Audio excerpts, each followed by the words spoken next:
মাত্র একটা chicken best piece দিয়ে কতগুলো ক্রিসপি চিকেন পপকর্ন বানিয়ে ফেললাম। আবার এটা এত মোচমোচা হয়েছে দেখলেই বোঝা যায়। তো চলো রেসিপিতে ফিরা যায়। প্রথমে আমি এখানে মাংস পিস পিস করে নিচ্ছি একদম ছোট ছোট। তার মধ্যে আদা রসুন বাটা দিয়ে নিচ্ছি, সামান্য পরিমাণ লবণ, এরপর দিয়ে দিব হলুদের গুঁড়া, মরিচের গুঁড়া মানে অল্প করে, আর 1 চামচ সয়া সস। এখানে গোলমরিচ অ্যাড করা হয়, কিন্তু আমার বাসায় যেহেতু ছিল না তাই অ্যাড করিনি। এটাকে ভালোভাবে মাখিয়ে নেব। এটা মাখানোর পর কিছুক্ষণ রেখে দিবেন 10-15 মিনিট, তাহলে এটা টেস্ট আরো বেশি ভালো হবে। তো এটা মাখানো শেষ, এটাকে এখন আমি রেখে দিব।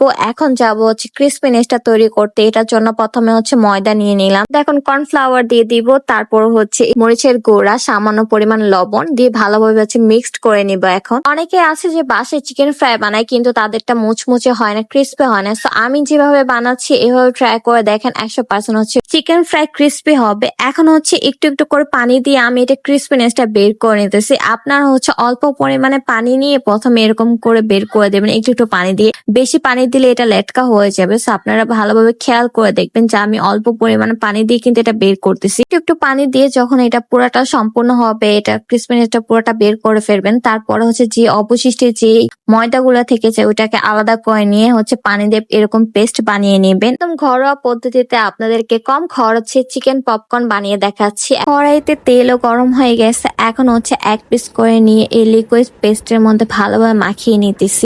এরপর ক্রিসপিনেসটা উপর দিয়ে জাস্ট হালকার উপর, বেশি চাপ দেওয়া যাবে না, যতটুকু এটার মধ্যে থাকবে ততটুকুটা দিয়ে তেলের মধ্যে ছেড়ে দেবেন। আর এটা খেয়াল রাখবেন যে চুলার তাপমাত্রা জানি মিডিয়াম থাকে, বেশি জানি না থাকে। বেশি থাকলে হয় কি চিকেন ফ্রাইটা ভালোভাবে ভাজা হয় না, উপর থেকে পুড়ে যায়। তাই মিডিয়াম রাখলে এটাকে ভিতর থেকে একদম ভালোভাবে ভাজা হয়, ক্রিসপিনেস হয়। তো এটাকে আমি ভালোভাবে ভেজে নিতেছি। একটু ভালোভাবে ভাজা ট্রাই করবেন যেন ভিতর থেকে ভাজা হয়, ভিতরে জানি কাঁচা না থাকে। তাই আমি একটু সময় নিয়ে এটাকে ভালোভাবে ভেজে নিতেছি। যখন ফ্রাইয়ের কালারটা একটু লাল লাল হয়ে যাবে তখন এটাকে উঠিয়ে নেবেন। আরো বেশি সময় রাখলে এটা পুড়ে যাবে, তাই এখন আমি একটা একটা করে উঠিয়ে নিতেছি। তো এরকম করে সবগুলো আমি এক এক করে ভেজে নিতেছি। আমার সবগুলা চিকেন পপকর্ন ভাজা শেষ। দেখেন কতগুলা চিকেন পপকর্ন হয়ে গেছে। জাস্ট একটা বেস্ট পিস দিয়ে আপনারা এক ঝুড়ির চিকেন পপকর্ন পেয়ে গেলেন। সন্ধ্যায় নাস্তা করার জন্য এরকম ক্রিস্পি চিকেন পপকর্ন কিন্তু বেস্ট। দেখতে যেমন লোভনীয়, খেতে কিন্তু অনেক মজা। আমাদের বাসায় সবার এটা অনেক পছন্দের। আমার ছোট ভাই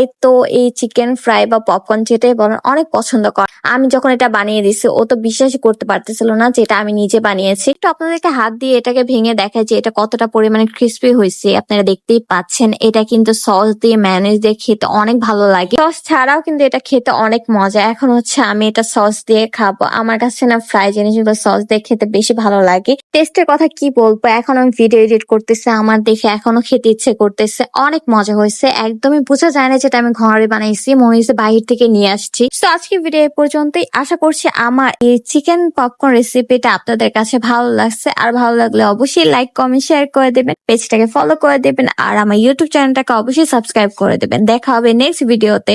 সব ভালো থাকবেন, সুস্থ থাকবেন। আল্লাহ হাফেজ।